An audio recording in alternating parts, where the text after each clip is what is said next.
audience. We have a few Americans here. I hope you're okay with the fact that the majority of the conversation will be held in English.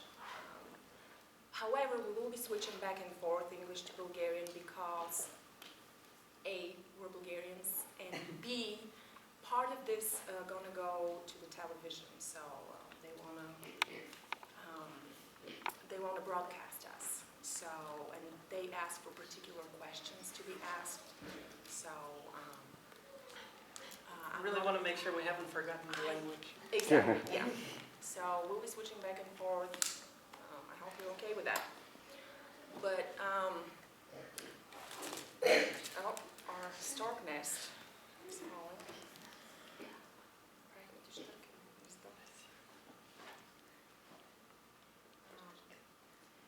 The reason for this meeting, I just want to tell our guests, 2 days from today, there is a big Bulgarian holiday. We celebrate the Day of Slavic Literacy. And it's a very big deal for us for about 3 main reasons.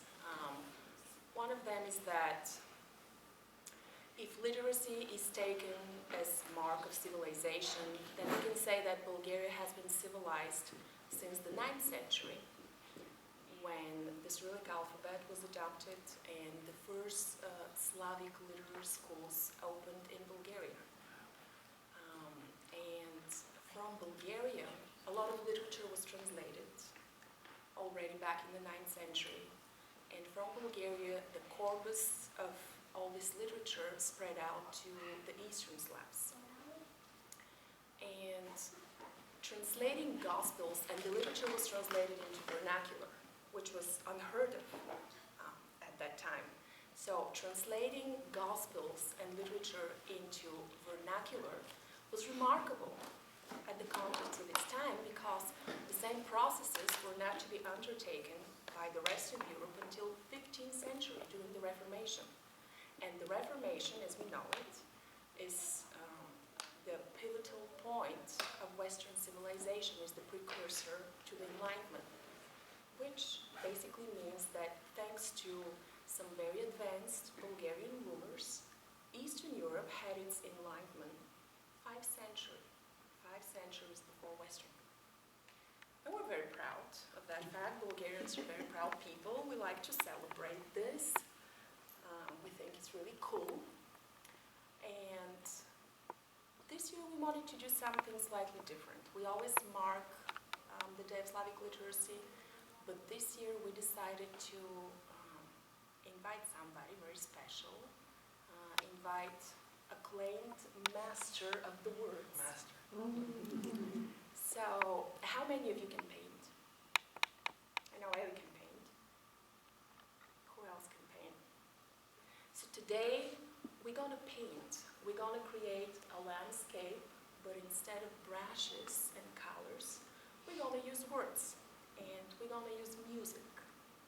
And behind this canvas is Miroslav Penkov, our guest today, with his very layered prose and his ability to revive folklore and mythology and to bring back shadows and ghosts from the past, to relive it all and to make us, his readers, relive it all as well. So, I'll just say a few things about you. Correct me if I got any of the facts wrong. Miroslav was born in Gabrovo. After graduating from the English Gymnasium in Sofia, he got a full scholarship to study psychology. But you wanted to, I can tell you. Go ahead. Yeah, well, first of all, I'm so overjoyed to be here. I mean, I'm really, really happy. I think if you've read even a page of what I've written, you will know that I'm very much in love with Bulgaria and really love Bulgarian people. But just out of necessity, in the past 7 years now that I've lived in Denton, I haven't been quite as connected as I would have liked to be. And so to be here among you is amazing. To speak in English is a bit strange, but I really would like to be respectful of those who don't speak Bulgarian. My wife doesn't, and I know how she feels in such circumstances. So I'm not going to say please excuse, but and we can switch to Bulgarian, of course. But I am really, really grateful that you've given me from your time on Sunday, and you're here the day before, or 2 days, I guess, before the big holiday of literacy in our alphabet.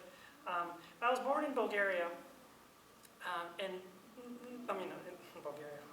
See, this is what's so interesting that happens is anytime I meet someone in the U.S., I think that's probably your experience too. There is immediately a layer of foreignness that you add to the conversation. I am, you say, from Bulgaria, which immediately says I'm slightly different than you are, and then you become known as that person. But then you go back to Bulgaria, and everyone's like, oh, the American's here. And the exact same thing happened. I was born in Gabrovo, but never really lived there. We moved to Sofia when I was 4. So all my life in Sofia, I was known as the Gabrovica. Every time I go back to Gabrovo, Shopa. So, and it annoyed me always when this happened. But I was born, lived in Sofia all my life. I went to the English language school there, Prva Angliska, and when I graduated, and I may even read to you an excerpt of a story that is about as closely autobiographical as anything I've written. I don't like to write autobiographical fiction, but that particular story is close to what's happened to me on some level. So I got a scholarship to study at the University of Arkansas, and I arrived in the U.S. in 2001. I studied psychology for 4 years, and when I was done with psychology, I really wanted to go and study clinical psychology. But I discovered that at the University of Arkansas, they had what was unknown to me at the time, a program in creative writing. I didn't know what that was. And it turns out that this was the 3rd oldest program in the entire United States. So I just applied, and they accepted me, and I was writing stories, and maybe we'll talk about this, I don't know. They were not about Bulgaria at all until something fateful happened in my life that made me realize that this is something I could do and that I should probably do, write about Bulgaria. And then when I graduated from Arkansas, I was lucky to get a job here in Denton at the University of North Texas, and I've been here for 7 years now. Well, good that we found you. Yeah. I know, it only took 7 years. It's good things take time. So you are a professor of creative writing at UNT, and you're also editor of the American Right, Review. right. I mean, I'm what is the official title? Is what, associate professor of English, really. It's an English department, but it's a PhD program in English with a concentration in creative writing. And I'm a professor there, and also we have this literary journal called it's a very glorious name, really, the American Literary Review. I mean, it doesn't get more American than that. And UNT has been publishing it for 20-something years. And at the moment, I'm an editor-in-chief, but I think I'm going to be on leave, on sabbatical next spring, so I'm stepping down. It'll be great. I mean, how amazing is that? Just to be, the university says, hey, why don't you take a semester off and go travel the world? Or write, Are you going to write? Yeah, hopefully. Hope so. I don't know what yet. I have an idea. We'll talk later. Yeah, all right.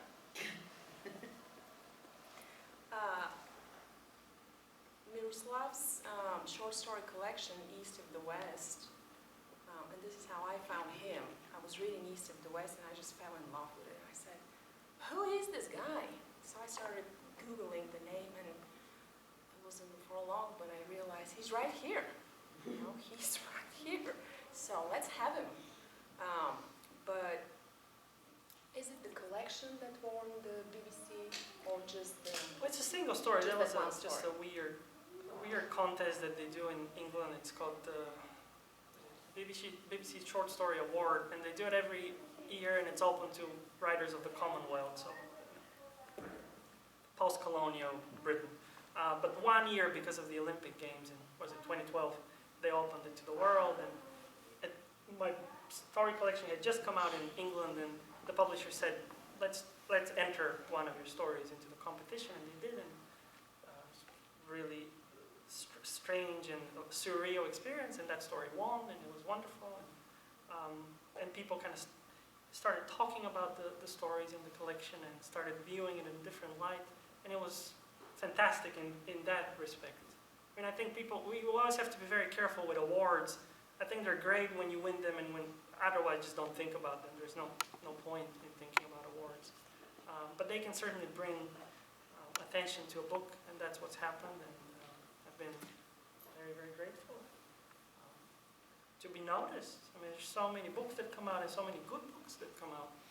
It's very difficult to find out what's worthy and what's interesting.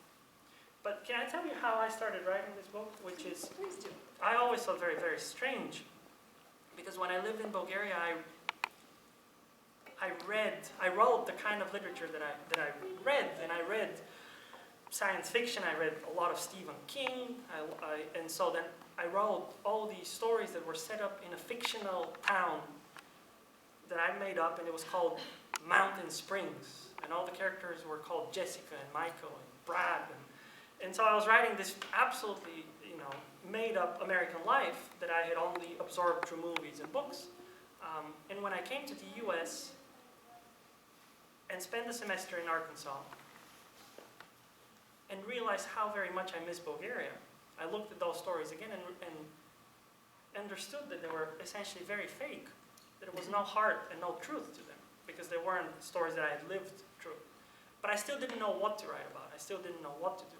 And then in my second year of studies, I took a class at Arkansas called, it was Western Civilization, that's what the class was. And it was a mandatory, I had no way of not taking it.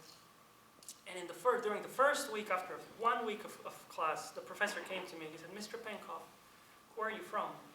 And I said, "I'm from Bulgaria." He said, "Are you kidding me?"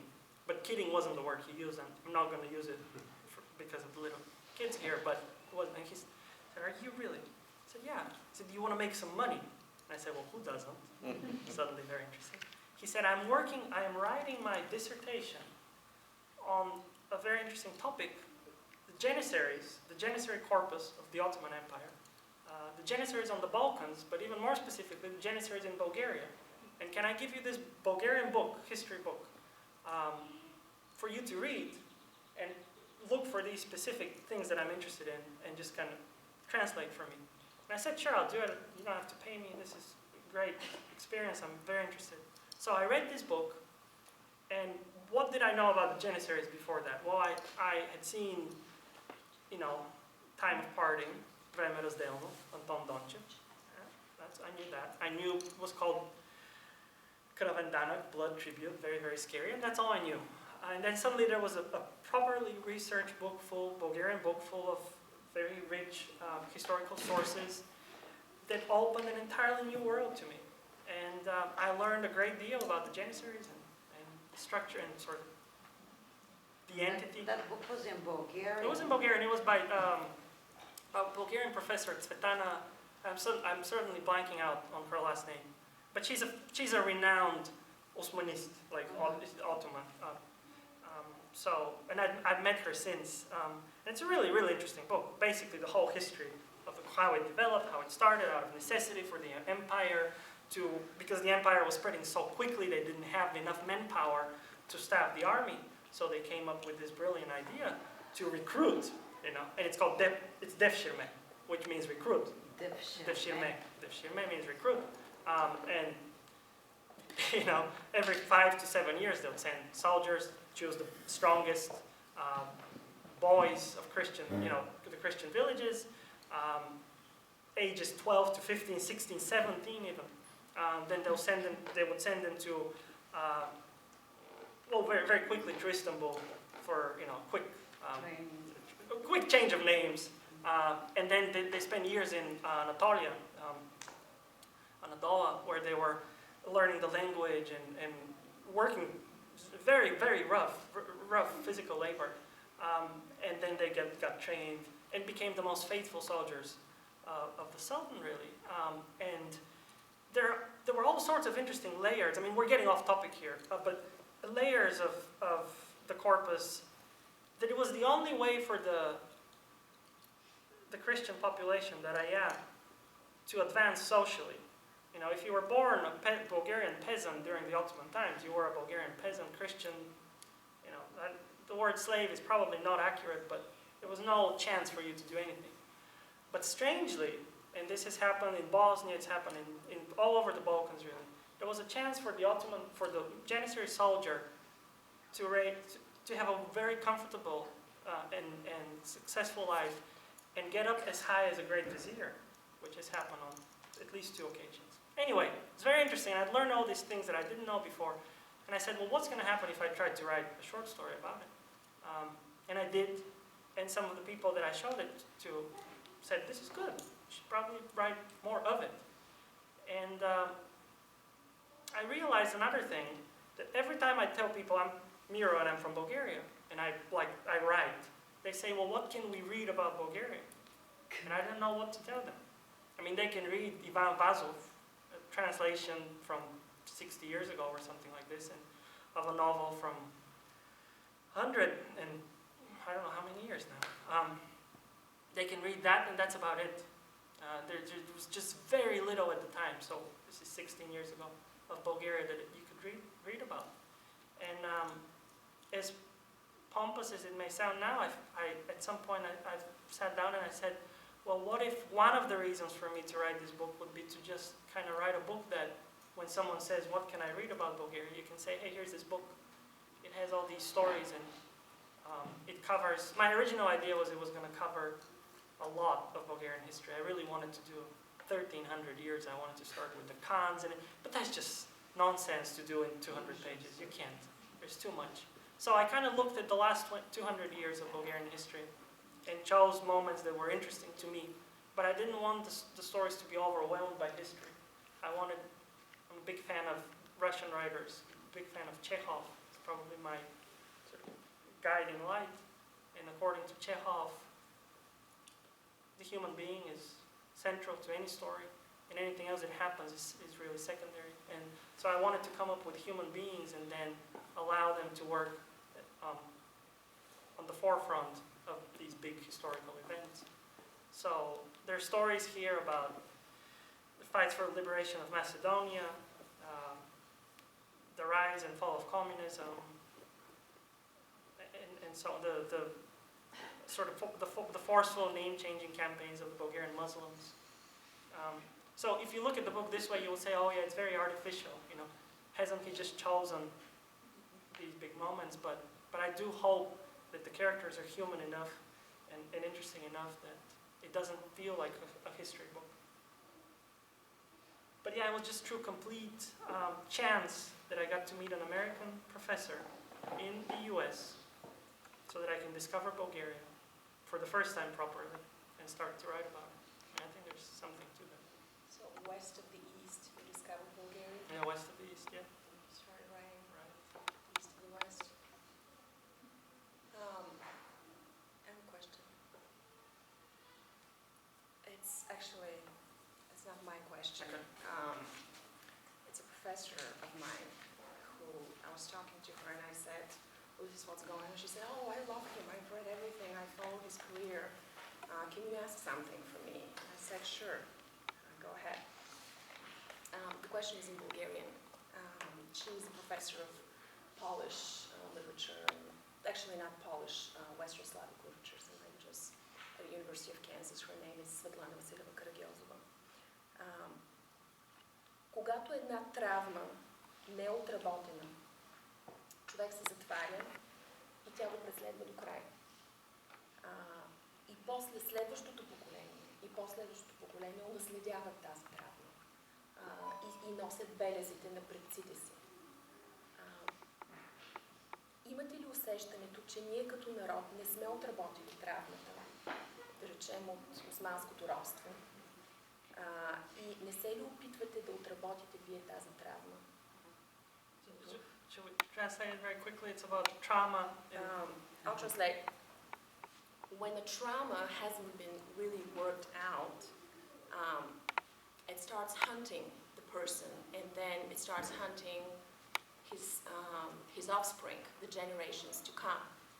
So her question, intuitively, the following generations take on that trauma, and they relive it as well because it hasn't been worked. So her question is, do you have the feeling that we as a nation, Bulgarians as a nation, have not yet worked the trauma concerning the Ottoman yoke? And are you trying in your prose to work that trauma out? Yes, yeah, absolutely. I don't think this is specific to Bulgarians. I don't think this is culture specific, nation specific, that the wounds of the ancestors are passed on to the offspring. And I will give you an scientific example. I mean, there's a lot, we can talk a lot about literature and things that are nebulous and difficult to quantify, but science now, as of I think 2000, has very empirically demonstrated how the wounds of the fathers are passed on to the offspring. There's at Emory University, they did a study in which they showed how a colony of rats, lab rats, we know so much about lab rats, it's amazing, get an aversion to specific smells. And then through in vitro fertilization, these rats have offspring, little baby rats. And there's no connection, no physical connection between the parents and the offspring. And yet somehow the offspring have the exact same aversion to these very specific smells that normally there shouldn't.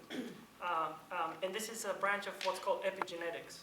It's how the surrounding world can trigger elements in the genes, and so that the surrounding world affects what's passed genetically to the offspring. When you combine, so you have this on one end, just very scientifically. On the other hand, you have you're teaching now kids of history of civilization, right? At some point, you have to talk about domestication of wild animals. How are wild animals domesticated? You selectively you choose the tamest offspring that you pass on. So if you think of what's happened to Bulgarians for the past 500 years selectively, or even before that, there's been a selection, a forceful selection for certain elements of character that have been more beneficial over others. I mean, I really think so. And I look at myself, and I consider myself to be very Bulgarian, to bear a lot of the Bulgarian negativity. But there's a certain element. I think Bulgarian people we can be very, very friendly, very hospitable. But in certain situations, there are elements of our characters that are, if you know what I mean, right? They're not so great. So for centuries, this is happening time and again and again and again.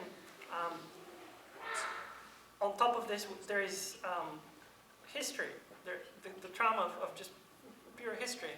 Have you heard the saying, they say this in America, 100 years are a long time, and 100 miles are a very short distance.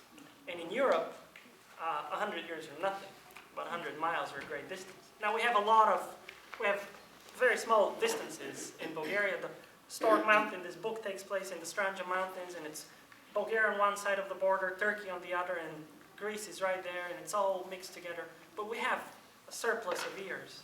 So when you come, and the one thing that we have is a problem, I think, in Bulgaria, is the reason that we may forget, but we never forgive. I mean, my dad would jokingly call Greek people the Byzantines. I don't know how joking that is. Like, Byzantines, are you kidding me?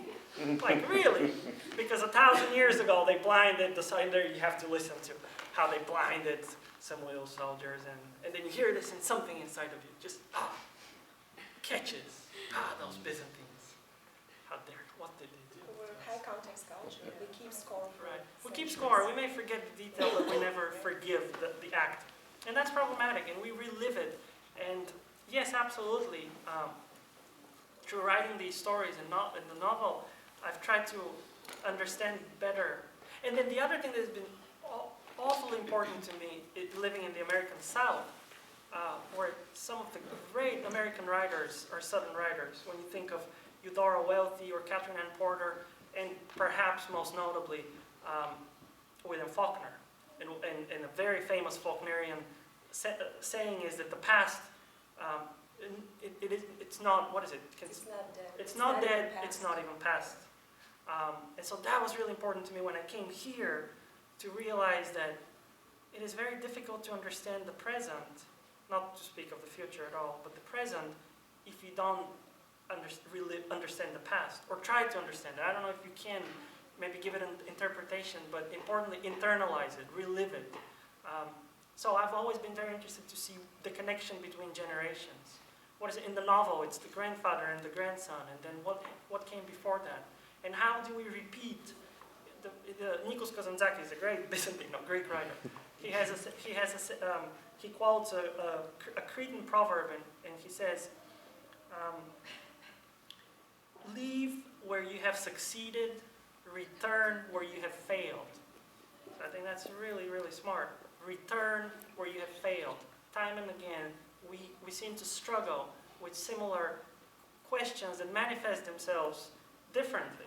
I mean, it can be communism, it can be Ottoman rule, it can be Byzantine rule, it can be your parents oppressing you, it can be your boyfriend or girl. These things manifest in different ways, but at the core, they're the same problems. Problems of attachment, problems of jealousy or greed or love or desire.